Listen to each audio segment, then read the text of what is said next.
Olha só quanta neve acumulou esse período todo que a gente estava vendo o Pantanal, o passeio. Mas agora no segundo bloco você vai ver o que aconteceu no Avivamento lá em Guatemala.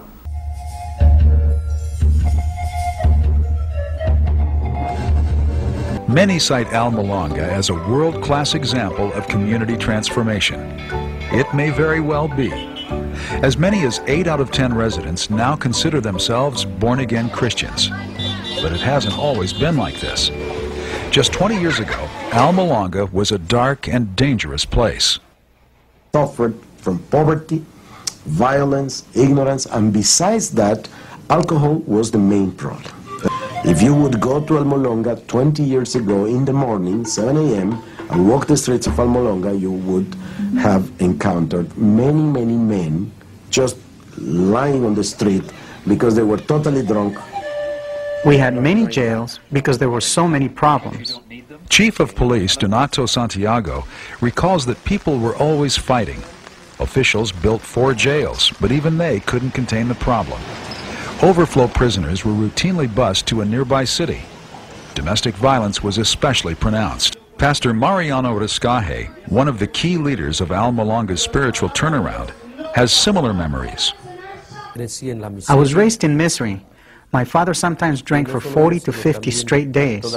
We never had a big meal, only a little tortilla with a small glass of coffee. My parents spent what little money they had on alcohol. In an effort to ease their suffering, many townspeople made pacts with folk deities like Pascual Bailon, the Lord of Death, and Mashimon, a powerful patron saint. This syncretism created a powerful stronghold. Although Mashimon took on the form of a wooden mannequin, the spirit behind the idol held tenacious power over the people of Almolonga. During these dark days, the gospel did not fare well. Outside evangelists were commonly chased away with sticks or rocks, while small local house churches were also stoned. On one occasion, 6 men shoved a gun barrel down Mariano's throat. As they began to pull the trigger, he silently petitioned the Lord for protection. When the hammer fell, nothing happened.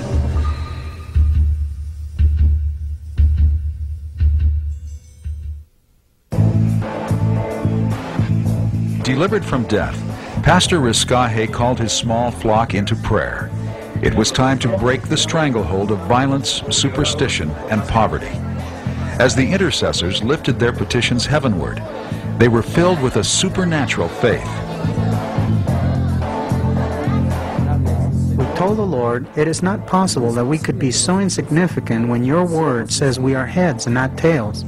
We kept fasting 3 or 4 days a week, and every Saturday we held a prayer vigil. And that was what I think opened the door. People started to be delivered, men started to be saved and come to church. It was a tremendous blessing. A revival, I would call it. And then after many signs and wonders started taking place and a lot of mass deliverances from demonic oppression, churches started growing. Is it true today that when people pray, cloudless skies will break, kings and queens will shake? Yes, it's true, and I believe it. One dramatic healing involved a woman named Teresa. A botched medical procedure had led to the onset of gangrene. Her internal organs were literally rotting. I was in a lot of pain, so much that I couldn't walk. My whole body was paralyzed and I couldn't even eat or talk. She was very sick, and her condition got worse with every passing day. There was nothing we could do, so we decided to arrange her funeral because there was no hope for her. The house was filled with family members and neighbors had gathered outside. Everyone thought she was dying. The smell of death was everywhere. They called me to arrange the funeral, and on the way there, the Lord told me to pray for her. So I just went up to her bed and said, "In the name of Jesus Christ, get up." And she rose up instantly with no sickness in her body. I felt a warmth and I saw a bright light above me. Then I opened my eyes and I saw the pastor. I rejoice before the Lord for my healing, and I give thanks to God for my life. After they saw the miracle, my mother and all my brothers and sisters were converted. With such dramatic testimonies, hundreds began giving their hearts to Christ. When people saw that the gospel started changing lives, they started taking note. People started becoming more and more attracted to the gospel because they saw the transformation in individual lives. Where once Alma Longa was peppered with bars or cantinas, 36 in all, now there are only 3. Drinking stopped, so did the violence. For 20 years, the town's crime rate has declined steadily. In 1994, the last of Alma Longa's 4 jails closed. The remodeled building is now called the Hall of Honor. For Police Chief Santiago, these are the good times. You don't have any jails in town now? Ahora no hay ni una sola cárcel aquí en Almolonga. No hay nada. No, we don't have nothing. Because you don't need them? ¿Por qué? Porque no las necesitan. No necesitan cárceles ahora. No, porque no hay gente que cometa delitos. No, because there's no people that do trouble. Sí, no hay más Get delitos themselves in como trouble. antes. No, not like before. Even the town's agricultural base has come to life. For years, crop yields around Alma Longa suffered from a combination of arid land and poor work habits. But as the people have turned to God, they have seen a remarkable transformation of their land. And Almolonga became a fertile valley. It is so fertile that the land is so good. They produce the best vegetables. They get as many as 3 harvests per year. They sell their vegetables to Guatemala, south of Mexico, and El Salvador. Before the spiritual turnaround, growers were exporting 4 truckloads of produce a month.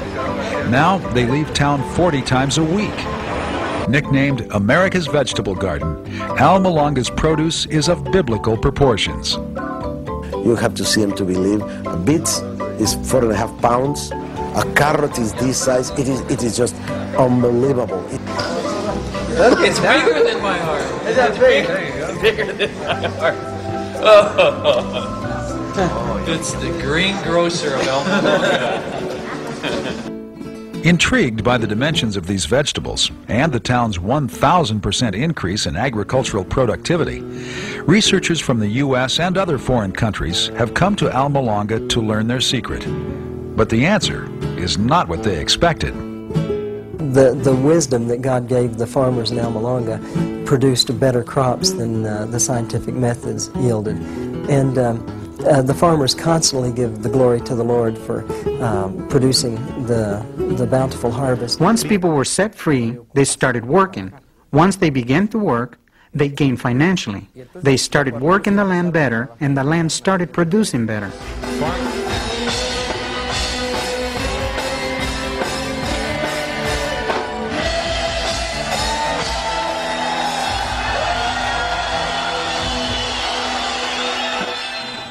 Eu queria ser grande, eu queria ser o dono do banco. Na realidade, eu não era nada.